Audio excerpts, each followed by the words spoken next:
Coupure symbolique du ruban par le président de la République, Alassane Ouattara, et voilà qui ouvre officiellement l'axe Ponkomoué-Abengourou à Nibilikro. Ce, après 24 mois de travaux de rénovation au lieu de 36 comme initialement prévu. C'est à la fois un ouf de soulagement et un cadeau de fin d'année pour les populations de l'Indénié Guablin. Mot, dada mot, Monsieur le Président. Monsieur le Président de la République, vous menez, nous le savons, une politique avant-gardiste.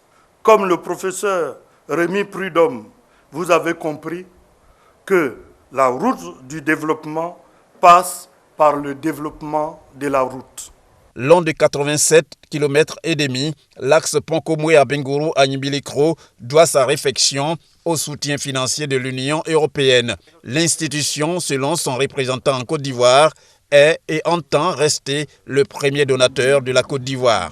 Pour preuve, d'autres ouvrages suivront, ceux déjà réalisés. Nous allons, à partir de 2018, poursuivre, à travers le 11e Fonds européen de développement, un appui à hauteur de 28 millions d'euros pour développer le corridor Bamako-San Pedro et un autre de 9 millions d'euros pour réaliser des études de l'autoroute Abidjan-Lagos.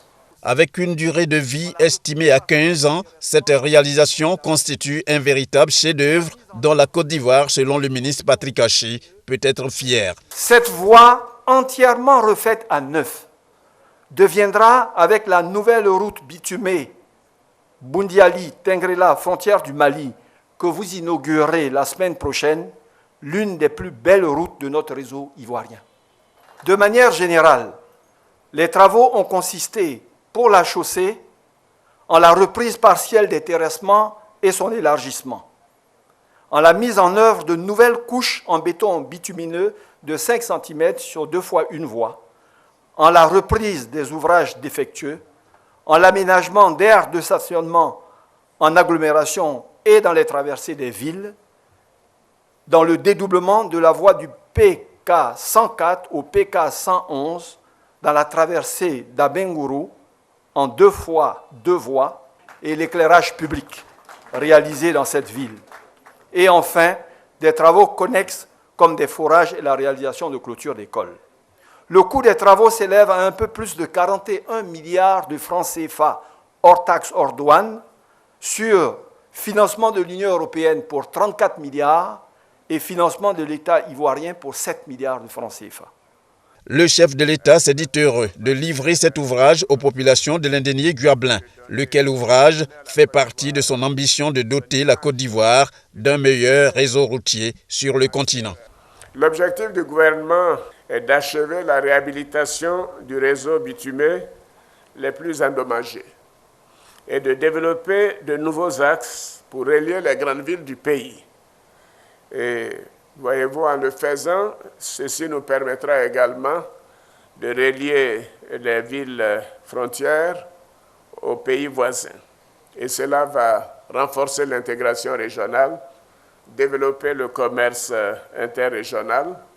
Je voudrais donc vous assurer que nous poursuivrons ce programme avec l'appui de nos partenaires au développement afin de redonner à la Côte d'Ivoire son image de pays leader en matière d'infrastructure. Quand j'étais Premier ministre de 90 à 93, la Côte d'Ivoire avait le meilleur réseau routier sur l'ensemble du continent, y compris l'Afrique du Nord.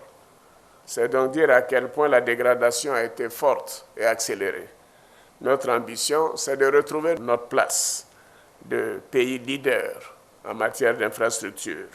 Et je suis convaincu que notre pays est promis à un grand avenir.